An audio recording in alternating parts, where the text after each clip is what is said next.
মোদী সরকার তো বটেই, গোটা ভারতের জন্য দিনকে দিন নেমে আসছে কালো অন্ধকার। দিশেহারা মোদী এখন কি করবেন, কোনো উপায় খুঁজে পাচ্ছেন না। পরম বন্ধু স্বৈরাচার হাসিনার দায়িত্বভার নিয়ে দেশ জুড়ে রয়েছেন তোপের মুখে। এর মধ্যে বাংলাদেশ সীমান্তে উত্তেজনা ছড়িয়ে ধাওয়া খেয়েছে বিএসএফ। চীন সহ প্রতিবেশীদের চাপ সামলাতে হিমশিম খেতে হচ্ছে প্রতিনিয়ত। এবার আকাশ ভেঙে পড়ার সংবাদ আসলো মোদী সরকারের জন্য। দেশটিকে বড় এক ধাক্কার খবর দিল সৌদি আরব। বিষয়টি নিয়ে ভারতের সংবাদ মাধ্যম দ্য নিউ ইন্ডিয়ান এক্সপ্রেস এক প্রতিবেদন প্রকাশ করেছে।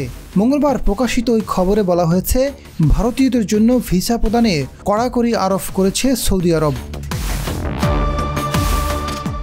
ভারতীয়দের জন্য বেশ গুরুত্বপূর্ণ সৌদির শ্রমবাজার, কিন্তু অভিযোগ রয়েছে দেশটিতে পর্যাপ্ত প্রশিক্ষণ কেন্দ্র নেই যেখানে তাদের কাজের দক্ষতা পরিমাপ করা যায়।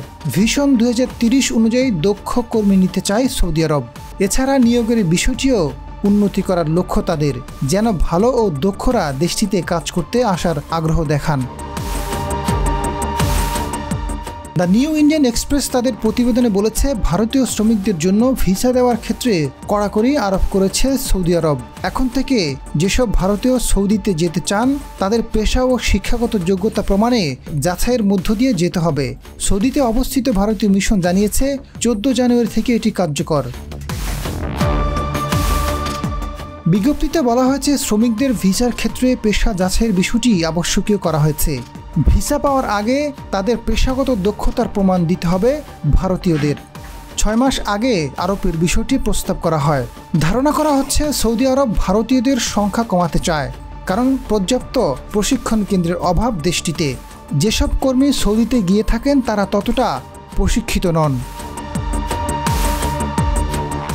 ভারতের পররাষ্ট্র মন্ত্রণালয়ের তথ্য অনুযায়ী সৌদি আরবের সর্বোচ্চ প্রবাসী কর্মী আছে বাংলাদেশের, আর দ্বিতীয় অবস্থানে ভারত। সব মিলিয়ে প্রায় 27 লাখ বাংলাদেশি সৌদিতে বর্তমানে অবস্থান করছেন। অপরদিকে ভারতীয় কর্মী রয়েছে 24 লাখ, যার মধ্যে প্রায় 17 লাখ বেসরকারি প্রতিষ্ঠানে কাজ করেন। গৃহকর্মী হিসেবে রয়েছে 7,85,000। Azad Faruk, GTV news.